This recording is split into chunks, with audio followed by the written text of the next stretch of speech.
All right, this is Darren Sabedra again with the Bay Area Preps HQ, the high school home for the Mercury News and East Bay Times. He's Mike Lefkow. It's time to make some more high school football predictions. Mike, we got off to a roaring start last week. You were 7-1. I was 8-2. You won the week by virtue of your winning percentage, but I picked the correct score in the Honor Bowl game, Clayton Valley falling to Liberty. What was that score again? You did 28-27. Did you predict overtime? No, I did not predict overtime, but I'll take the wins wherever I can get them. Congrats, Darren. I'm a- happy. Anyhow, so yeah, we had a great first week. Now we're on to it's week 4 of the high school football season, but week 2 of our predictions. We had to kind of season up a little bit and get a little familiar with these teams. Practice. Great, yes. So let's get started. We're going to predict 10 games here, starting with Berkeley at Acalanes on Friday night. Berkeley is 2-0 under James Hodgins, who moved over from Berean Christian, and Acalanes coming off a tough loss to Vintage on Friday night. You are predicting Acalanes to win by 20 points. Yep, 41-21. I think Berkeley is an improved program. I think they're going to be a good team down the road, but Acalanes is going to be a little bit too tough this week. And I'm taking Acalanes as well, 35-20. Second game on our list is Bishop O'Dowd coming off a tough loss against Seaside. Surprising loss a little bit to me, 27-14 on Friday night. Now they go to Pittsburgh, which is coming off a big win over a team from Reno, Worcester. Looks like Pittsburgh's firing on all cylinders once again. I'm taking the Pirates big in this game. I know Napoleon Kaufman's not going to be happy, but I'm predicting Pittsburgh 48 and Bishop O'Dowd 14. Man.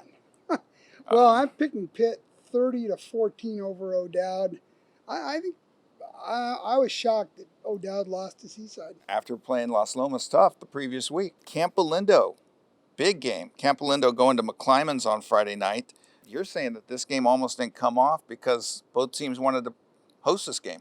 Yeah, they both wanted to be at home, and finally Campolindo decided to go there, and it's going to be a great game. I'm looking forward to that one. Obviously, both teams coming off impressive starts. McClymonds beat Encinal over the weekend, but also has a big win at Marin Catholic, and Campolindo coming off a huge win over Amador Valley at the Honor Bowl. I picked Amador Valley last week over Campo. This week, probably the kiss of death for Campo. I'm predicting Campolindo 24 and McClymonds 20. Yeah, I'm picking Mac 21, Campo 14. I think that McClymonds secondary is pretty good. All right, another team that I think both you and I like, James Logan, going to San Leandro Burrell Field Friday night. Ricky Rodriguez, the head coach of James Logan, saying all along that Logan wants to take back the 880 corridor. Now they get their chance going up against San Leandro, which is coming off a tough loss to Monte Vista, but has wins over Freedom and Foothill. And James Logan with a 48-7 win last week at the Honor Bowl. We're both taking James Logan in this game. Why don't you give your score first? Well, I'm taking James Logan 26-22, and for me, that was the toss-up game. I had a tough time deciding who was going to win. I'm taking James Logan 34-24. Let's move right along to Liberty. Also an Honor Bowl team. They won the Honor Bowl, the third of the 3 games there at James Logan. They won in overtime 28-27 over Clayton Valley. They're going to get Monte Vista in a top 5 matchup, but what do you think? I mean, is Monte Vista a top 5 team? I guess we're going to find out. Yeah, we'll find out. I would say Monte Vista is going to have a difficult time with Liberty. I'm predicting Liberty to win 24-17. I'm taking Liberty 27-10. Okay, so we both like Liberty. God, I guess McClymonds. You picked McClymonds. I picked Campo. But Clovis West will be at home, or actually at Buchanan High down in the Fresno area. So it's a home game for them, going up against Valley Christian, the third-ranked team in our rankings. Valley, an impressive start, 2 wins over defending state champs. Playing Clovis West for the second year in a row. Last year they win in San Jose. Valley won in San Jose 42-20. I'm taking Valley, which allowed 1 first down last week. 1 first down to Pleasant Valley. I'm taking Valley Christian 30, Clovis West 7. I'm going to go with Valley, but I'm going to call it a little bit closer, 19-14. Okay, all right. That long trip can have an impact. The school that you like quite fondly, I believe. Half Moon Bay. Oh, I lived down there for a You while. lived down there for a while. Half Moon Bay, which had a rough year last year after reaching a state championship game in 2017, is 2-0 with wins over Jefferson and Burlingame. They'll be at home for a big test against Sacred Heart Prep. Sacred Heart Prep beat Half Moon Bay last year 35-6 and is undefeated so far. Got a big win on Saturday over St. Ignatius. I'm taking Sacred Heart Prep 27-17 over Half Moon Bay. Well, I'm going to roll the dice on Half Moon Bay, 34-27. You think Half Moon Bay is all the way back? I'm not sure they're all the way back, but I think playing at home, and they'll be fired up for this game. It'll be a game that they can make a statement. So I'm going to go with Half Moon. 3 more games to go. San Benito going to Los Gatos. Los Gatos is off to a 2-0 start with wins over Leland and Oak Grove, both convincingly. San Benito looked like they were going to be off to an undefeated start, had a lead in the second half at Levi Stadium last week against Wilcox, and then Wilcox flipped the switch and scored 27 straight points and won the game. I believe it was 34-20. San Benito is undefeated against Los Gatos the last few years. I'm taking Los Gatos to flip that script and win 28-20 over San Benito.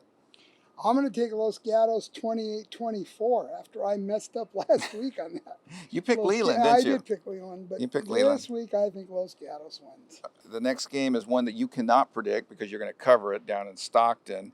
Sarah going to St. Mary's of Stockton. Sarah, which I think might be the second best team in all of the Bay Area at this point, even though they're ranked 4th in our rankings, 37-point win over Pitt, and a 25-point win over Menlo Atherton in that marquee matchup at Levi Stadium. They are going on the road to face St. Mary's of Stockton, which has handled Sarah in recent seasons, but I see Sarah winning this one 45-20. High-scoring game. It's a high-scoring game. And last game on our list, one I can't predict because I'm going to cover it. It's at Folsom. De La Salle going to Folsom. Last year, De La Salle beat Folsom 14-0. What are you thinking for Friday night as the Spartans go into triple-digit weather conditions against Folsom? Well, I'm told that once the sun goes down, it will cool off, but 99? De La Salle's 99? offense will not cool off. Okay. I'm picking the Spartans 48-27. 48-27. Wow, 27 for Folsom, which has averaged 55 points a game since losing to De La Salle. I think it's one of those games where Folsom will score, they just won't be able to stop De La Salle. Right, Folsom riding a 16-game winning streak, which coincidentally was the same winning streak they were riding last year when they came to Concord and lost. So we will see what happens. Again, check out all our coverage at mercurynews.com, eastbaytimes.com. Get that digital subscription, 16 cents a day. 16 cents a day. 16 cents a day for a whole year, and you get all of your coverage, my coverage, and the entire team's coverage, which we have a pretty big team this year. Yeah, we have a good-sized group. Yeah, it's growing. Yep. Have you noticed? Yeah. I've recognized some names that are they're coming along. Yes, they are. Very good. That's a wrap here from Walnut Creek. Be sure to check out our coverage.